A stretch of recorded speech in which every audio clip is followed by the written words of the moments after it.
फरंगी महरान town में factory में आग लगने का वाक़या, मजदूरों की हलाकत पर मजदूर यूनियन का एहतजाज।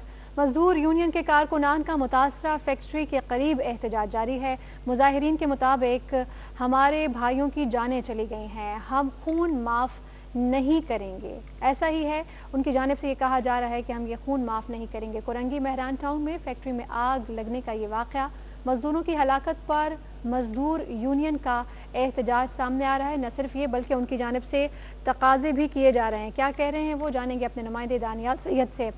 दानियाल सैयद की जानिब भी बढ़ेंगे, उनसे भी रब्ता बहाल करेंगे। इस वक्त आपको बताएं कि मजदूर यूनियन मुतहरिक हो गई है और उनकी जानिब से इस तरह के मुतालबे और तकाजे सामने आ रहे हैं कि 25-25 लाख फ़ी कस को अदा किए जाएँ, क्योंकि ये लोग जो कि मुतासरा हैं, बहुत ही मुतवस्सित इलाकों से इनका ताल्लुक़ है और बहुत ही मफूकुल हाल हैं और गुर्बत की ज़िंदगी गुजार रहे हैं। ऐसे में इनके घर के ये वाहिद चश्मो चराग हैं जिनके बाइस इनके घर चल रहे हैं और अब एक माँ ने अपने 3 बेटे खो दिए हैं, जिनके हक़ में मजदूर यूनियन उनके साथ खड़ी है। फरंगी महरान टाउन में फैक्ट्री में आग लगने का ये वाक़या पेश आया है, जिससे 17 जानें चली गई हैं। मजदूरों की हलाकत पर मजदूर यूनियन सामने आ गई है और ये कारकुनान का मुतासरा फैक्ट्री के करीब एहतजाज भी जारी है। मुजाहिरीन क्या मुतालबात कर रहे हैं, हम आपको ये भी बताएंगे। साथ में वो ये कह रहे हैं कि हम खून माफ़ नहीं करेंगे। दानियाल सैयद हमारे साथ हैं।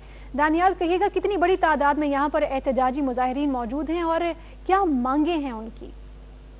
जी देखिए, बिल्कुल फरंगी महरान टाउन में जिस फैक्ट्री में आग लगी और आग लगने से 16 मजदूर जलकर लुक़्मे अजल बने, इस वाक़े के खिलाफ मजदूर यूनियन जो है उसकी जानिब से एहतजाज का सिलसिला जारी है। मजदूर यूनियन जो है वो रैली की सूरत में मुतासर फैक्ट्री के करीब पहुंचे और एहतजाज जो है वो रिकॉर्ड कराया। जो मजदूर यूनियन के रहनुमा थे, उनका कहना था कि 16 मजदूर जो हैं उनकी जिंदगियां जो है वो जाने उनकी ज़ाया हुई हैं, कोई पूछने वाला नहीं है।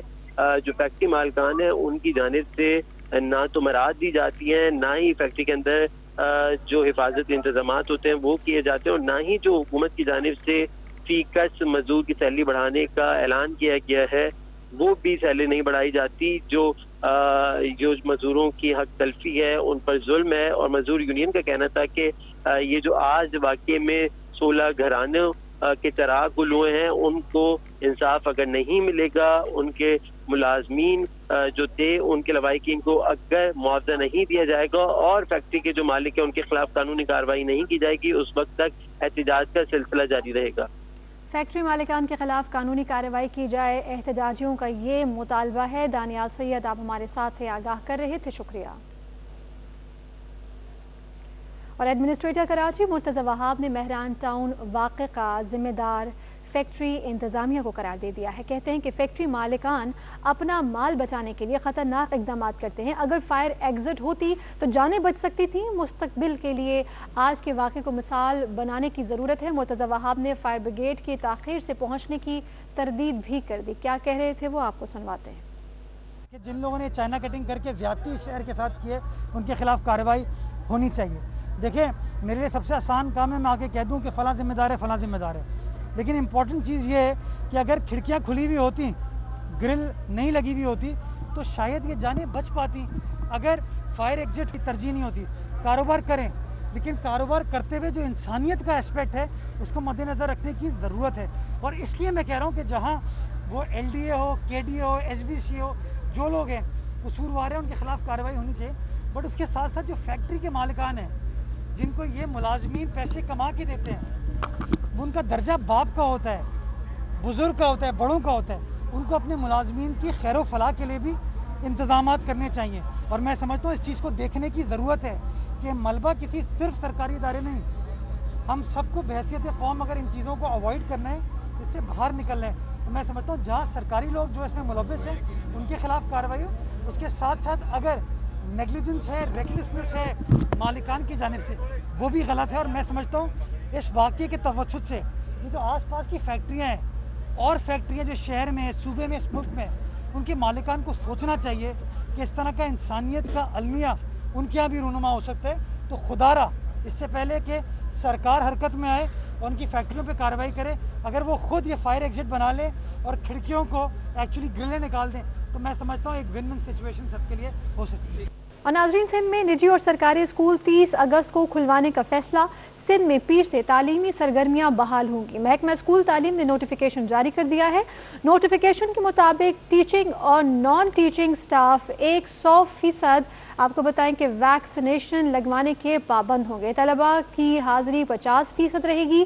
तलबा के वालिदैन को भी कोरोना वैक्सीन लगवाना ज़रूरी होगी। सिंध में निजी और सरकारी स्कूल 30 अगस्त को खोलने का फैसला कर लिया गया है। सिंध में पीर से तालीमी सरगर्मियां बहाल होंगी। महकमा स्कूल तालीम ने नोटिफिकेशन जारी कर दिया है। नोटिफिकेशन के मुताबिक टीचिंग और नॉन टीचिंग स्टाफ 100% वैक्सीन लगवाने के पाबंद होंगे। कराची में सेफ डे के तहत कारोबारी सरगर्मियां मुअत्तल कर ली गई हैं। बैंक और दफातर खुले, ताहम सरकारी आदादो शुमार के मुताबिक कराची में केसेस की शरह एक बार फिर इजाफा देखा जा रहा है। तफसीलात जानिए इस रिपोर्ट में। कराची में सिंध हुकूमत के अहकामात के तहत सेफ डे मनाया जा रहा है। सेफ डे के तहत शहर के तमाम छोटे बड़े कारोबारी मराकज में सरगर्मियां मुअत्तल। तारिक रोड, हैदरी, लियाकताबाद, सदर समेत सब बंद और मेडिकल स्टोर्स, दूध की दुकानें और किराने की दुकानें खुली हैं। एक तरफ कारोबार बंद है मगर दूसरी जानिब शहर में कोरोना केसेस भी फिर से बढ़ने लगे। 24 घंटों के दौरान मुहलिक वबा से मजीद 16 अफराद जान की बाजी हार गए। सिंध में इस वक्त सबसे ज्यादा केसेस कराची में रिपोर्ट हुए। शहर में मस्बत केसेस की शरह 13.13% है। हबीब खान, सिटी 21। महकमा दाखिला सिंध ने कोरोना से मुतालिक वबाई सूरत हाल पर NCOC के फैसलों पर अमल दरामद शुरू कर दिया है। इस हवाले से कोरोना वैक्सीन के लिए हतमी शेड्यूल और नोटिफिकेशन भी जारी कर दिया गया है। आपको बता रहे हैं कि महकमा दाखिला सिंध ने कोरोना से मुतालिक वबाई सूरत हाल पर NCOC के फैसलों पर अमल दरामद शुरू कर दिया है। इस हवाले से कोरोना वैक्सीन के लिए हतमी शेड्यूल और नोटिफिकेशन भी जारी कर दिया है। आज़ाद नेहरियो, बताइएगा इस नोटिफिकेशन के बारे में। जी बिल्कुल, सिंध सरकार ने कोरोना वबा की चौथी खतरनाक लहर के पेश नज़र NCOC के फैसलों पर अमल दरामद शुरू कर दिया है और कोरोना वैक्सीन के हवाले से मुख्तलिफ शोबाजात में हतमी जो है शेड्यूल जारी कर दिया है, जिसका महकमा दाखिला सिंध ने नया नोटिफिकेशन जारी कर दिया है। तैलीमी शोबे में 30 सितंबर तक मोहलत दी गई है। हवाई जहाज़ों में सफ़र करने वालों को 30 सितंबर तक, इसके साथ साथ शॉपिंग मॉल में दाखिल होने वालों को, होटल गेस्ट हाउस में बुकिंग कराने वालों को, आउटडोर होटल शादी हाल में दाखिले के लिए 30 सितंबर तक की मोहलत दी गई। जबकि बसेस, ट्रेन, टैक्सी और पोस्टर में सफ़र करने वालों को 15 अक्टूबर तक की मोहलत दी गई है। पब्लिक डीलिंग करने वालों को 15 सितंबर तक की मोहलत दी गई है। रोड पर सफ़र करने वालों को 15 सितंबर तक, पब्लिक ट्रांसपोर्ट मोटरवे पर सफ़र करने वालों को भी 15 अक्टूबर तक मोहलत दी गई है। इस लिहाज से पब्लिक ट्रांसपोर्ट नेशनल हाईवे पर सफ़र करने वालों को 31 अक्टूबर तक मोहलत दी गई, जिसके बाद कोरोना सर्टिफिकेट नहीं होगा उनके खिलाफ कार्रवाई की जाएगी। जी, उनके खिलाफ कार्रवाई की जाएगी। आज़ाद आगाह कर रहे थे आप, शुक्रिया।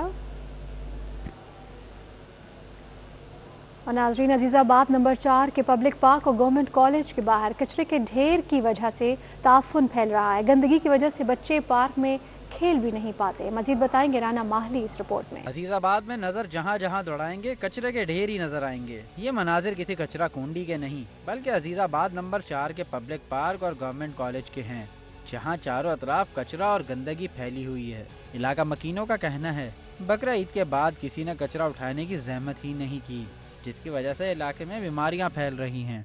ये बकरीद के बाद से ही है बड़े भाई गन तो, और काम होता है इसमें कोई शक नहीं है, मगर उस काम पे इम्प्लीमेंटेशन प्रॉपर नहीं होती है।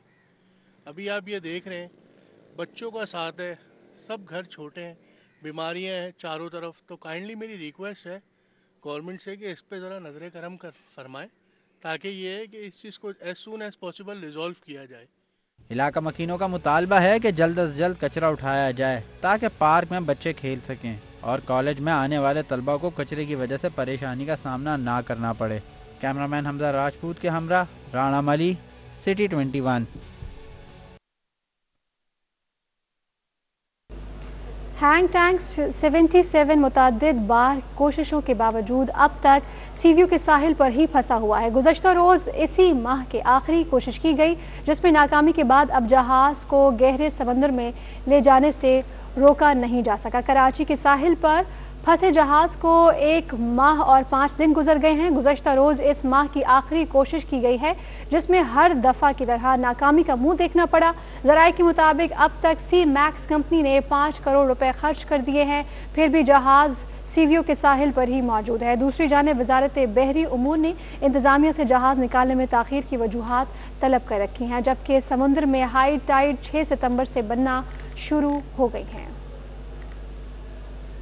नाजरीन, रेलवे शेड्यूल में बेहतरी न आ सकी। पंजाब और खैबर पख्तूनख्वा से कराची पहुंचने वाली मुतादिद ट्रेनें आज भी कई घंटे ताख़ीर का शिकार हैं। शहरी दिन भर प्लेटफॉर्म पर अपने प्यारों के मुंतज़िर रहे।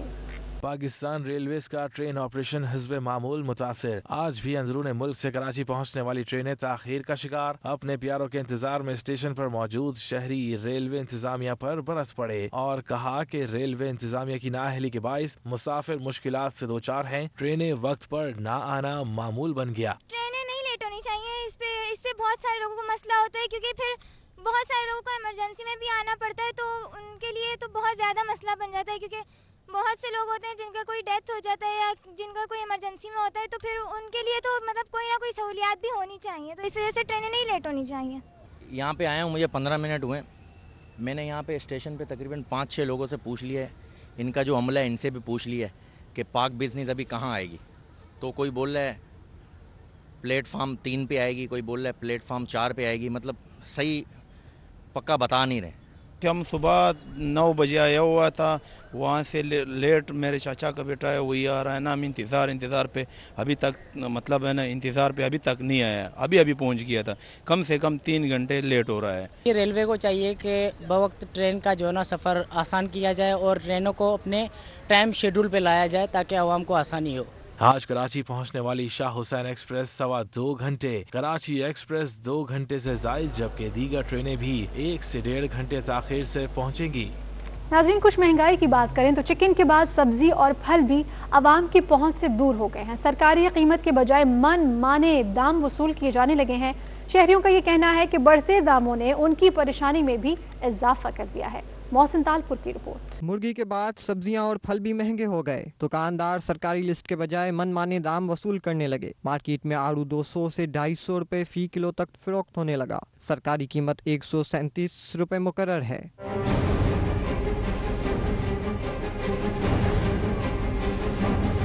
शहर में अंगूर 280, सेब 150, केला फी दर्जन सरकारी कीमत 47 रुपए मुकर्रर, लेकिन मार्केट में 100 रुपए बेचा जाने लगा। मार्केट में आलू भी आवाम की पहुंच से दूर हो गया। 40 रुपए किलो फरोख्त होने वाला आलू 60 रुपए तक पहुंच गया। टमाटर 80 रुपए फरोख्त होने लगा, जबकि मटर की कीमत में 30 रुपए की कमी आई। शहरियों का कहना है कि बढ़ते दामों ने उनकी परेशानी में इजाफा कर दिया है।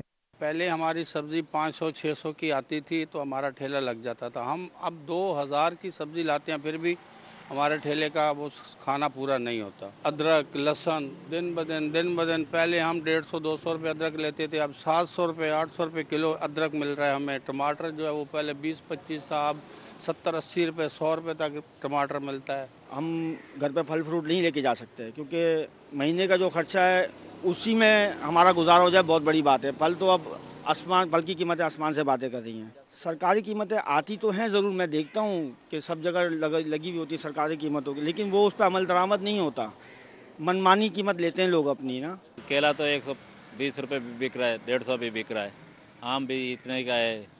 फल फ्रूट बहुत महंगे हुए हैं, अब गरीब आदमी क्या करे। फल और सब्जी फरोशों ने महंगाई का जवाब मंडी में कीमतों के उतार चढ़ाव को करार दिया। कहते हैं उन्हें सरकारी कीमत पर मंडी से ही सब्जी और फल नहीं मिलते तो वो बेच कैसे सकते हैं। बढ़ती हुई कीमतों पर कंट्रोल कौन कराए और सरकारी कीमत पर अमल दरामद कराना किसकी जिम्मेदारी है। शहरी इस जवाब के मुंतजिर हैं।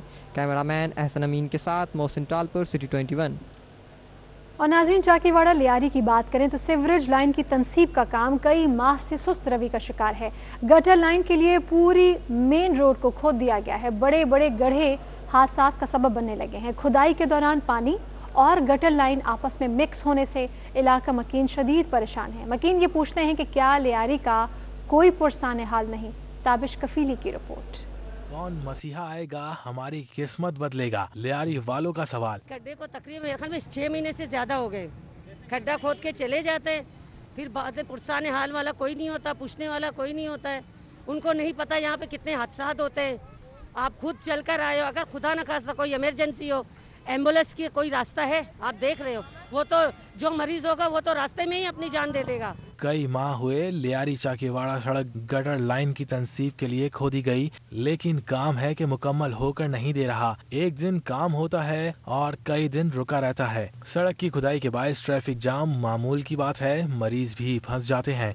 हम बोले भाई ये बैक साइड बनाओ, जो आधे काम हुए आधे काम पीछे रह गए, ये अब क्लियर करो। बोलते नहीं, अभी भी साल 2 साल लगेगा। सवारी को यहाँ उतारना, वो रुतिया में पीछे से घुमा के लेके जाओ, बहुत परेशानी आवाम के लिए तो बहुत परेशानी। ये तो तोड़ के छोड़ देते हैं लेकिन बनाते नहीं है।